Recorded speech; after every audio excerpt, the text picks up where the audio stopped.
دوستانو سلامونه. نن په واتس اپ کې درته یو ډیره غوره او د کار سیټینګ ښیم، طریقه ښیم، ټریک ښیم.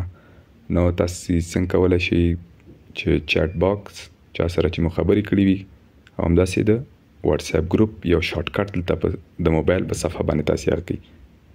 یعنې د هغې دپاره به بیا داسې نه وي چې کله تاسو د هغه نفر سره خبرې کول ضرورت وي نو تاسې واتس اپ ته لاړ شئ، بیا به په هماغه شارټ کټ باندې تاسې کلیک کوئ، مستقیمه به هماغه نفر یا ګروپ ته داخلېږي. هغه څنګه کولی شئ تاسې؟ نو هغه لپاره تاسې واتس اپ ته لاړ شئ.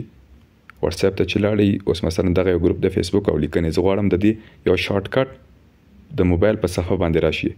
نو زه به په دې فیسبوک او لیکنو ګروپ باندې کلیک کوم. هغه نه وروسته په دې درې ټکو باندې کلیک کول نه وروسته دلته ګورئ مور، دا یې لیکلی دی دلته په پای کې یا وروستنی کوم اپشن چې دی ایډ شارټ کټ، په دې به زه کلیک کوم. هغه نه وروسته ما نه پوښتنه کوي چې ته غواړې اوکې نو الاو چې باندې کله چې کلیک وکړو نو زه به بیک لاړ شم.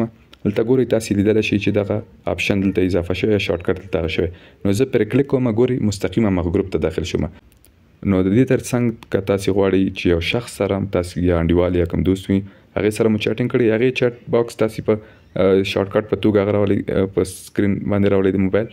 نو هغه باندې به تاسې کلیک وکړئ څرنګه چې تاسې د واتس اپ ګروپ شارټ کټ هماغسې په دې باندې درې ټکو باندې به کلیک کړئ. هغه نه وروسته مور نه وروسته ایډ شارټ کټ. نو کله چې تاسې په هغه شارټ کټ باندې کلیک کړئ تاسې دلته دا لیدلی شئ. زه به په دې باندې کلیک کوم، ګورئ دا د موبایل په صفحه باندې راغلی دی.